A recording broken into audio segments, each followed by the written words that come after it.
Well, it was 2016 when this film came out. 12 years after her second film came out, but got this big time. But 12 years later, she redeemed herself at the box office with this film right here. Let's get into number 3 of the Bridget Jones franchise with a review of Bridget Jones' Baby. Big D's Entertainment Rankings and Reviews.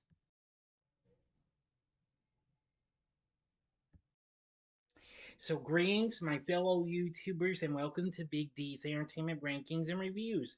My name is Doyle, better known to as the Big D, and this time around, I bring to you a review of the 2016 rom-com Bridget Jones' Baby. Released by Universal internationally and here in the US, and by Studio Canal in France, which they co-produced this along with Miramax, plus Perfect World and Working Title.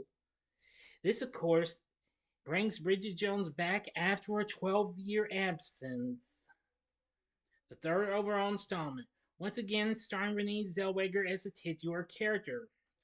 This time, Bridget is shocked when she finds out she's pregnant and must deduce which of her two recent loves is the father. Lawyer Mark Darcy, which Colin Firth reprises his role from the previous two films, or mathematician Jack Quant, played by Patrick Dempsey, all while trying to hide one from the other.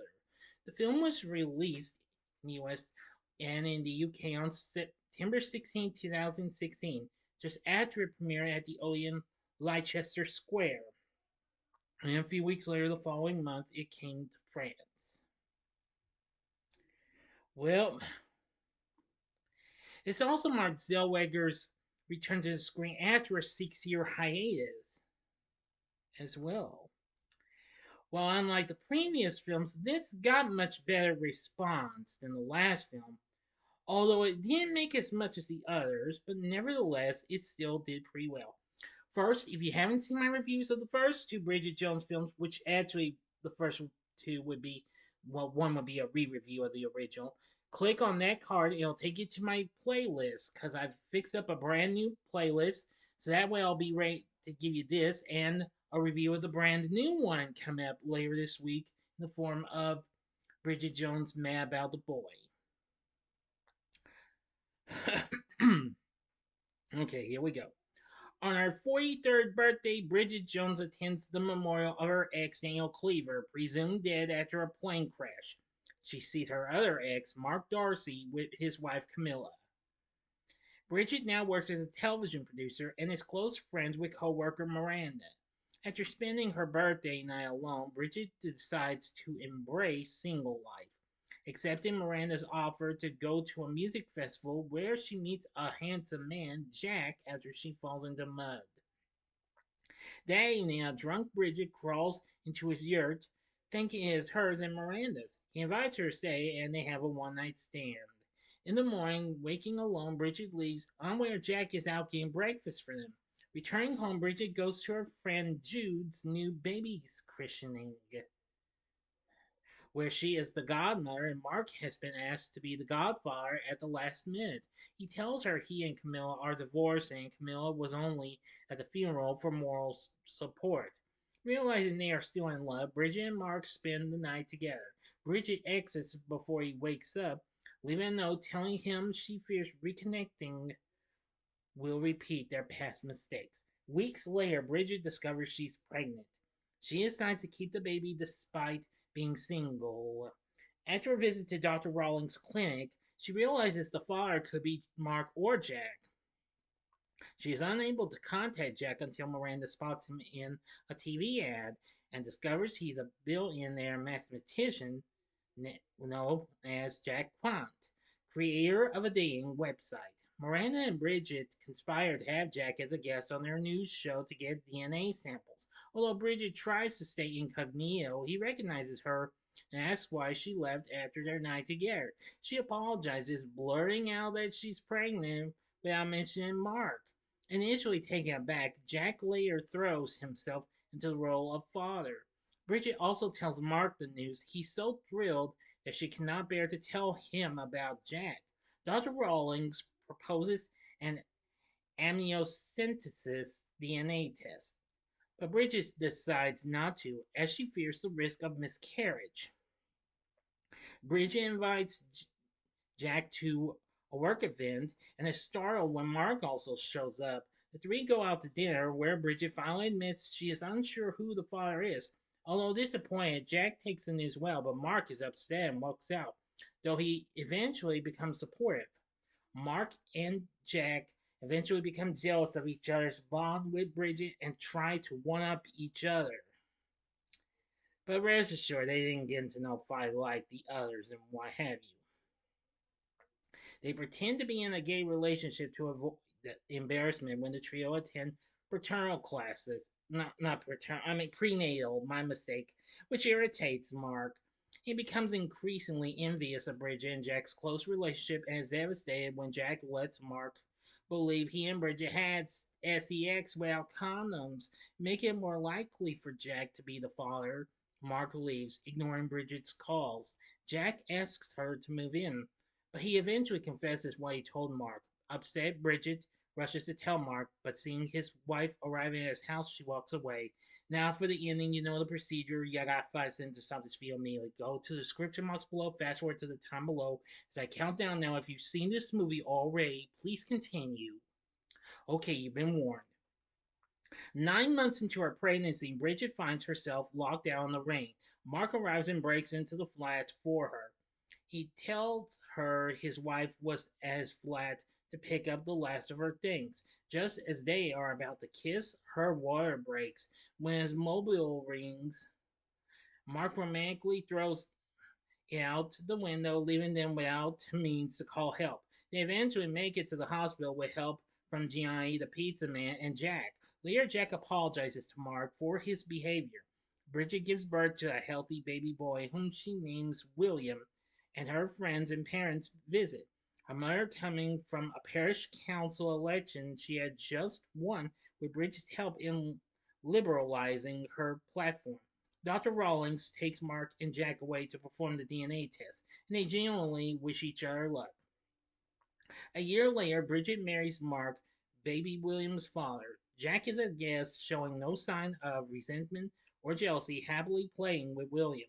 Bridget expresses her contentment that everything worked out, and the film ends with a newspaper headline revealing Daniel Cleaver has been found alive.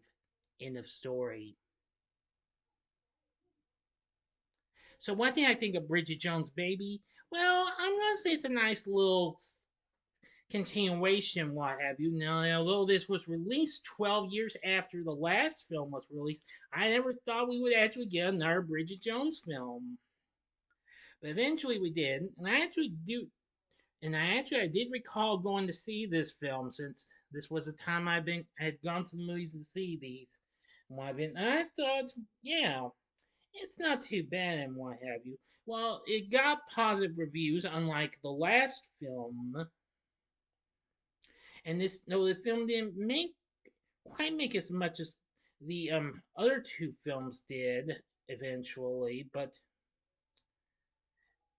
nevertheless, still this was a success, going on to make 211 to 212 million worldwide against its $35 million budget.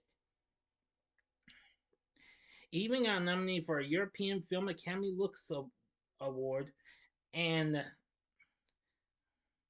a Globe de Cristal Awards nomination for Best Foreign Film. Anyway, this was just so much of a fun little film and what have you. Now, although it has its moments, but nevertheless, it still proved to be good and what have you.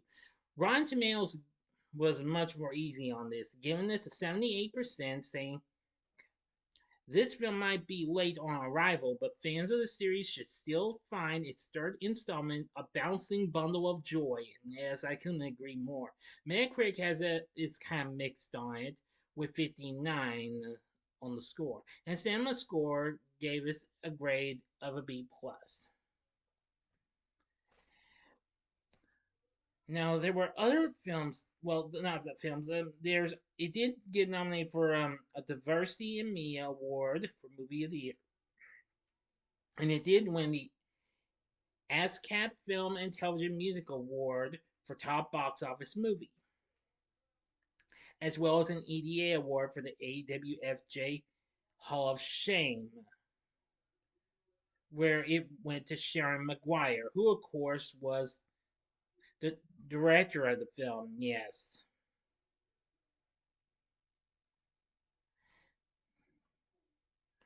So apparently, this was wow.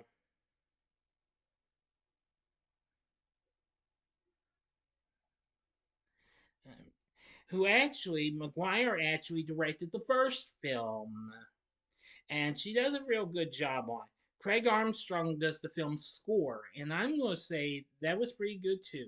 I hear some good tunes as well along the way. But anyway, I'd say this film actually has a little bit of a good feel. Well, I don't really think it's really my favorite of them because at first Bridget Jones' Diary is still one of the best. Well, it's gonna be tough to decide where I should put this over Edge of Reason and what have you.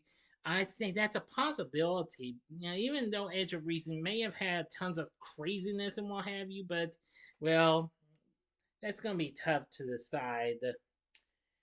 Anyway, and with its sequel, Bridget Jones' Mad About the Boy, not too far away coming, I will say I'll be ready for it and see how this turns out. Now, for our cast, we have Renee Zellweger once again playing the role of Bridget Jones, and just like the last two, she's still good. Colin Firth once again returns as Mark Darcy, still good as always.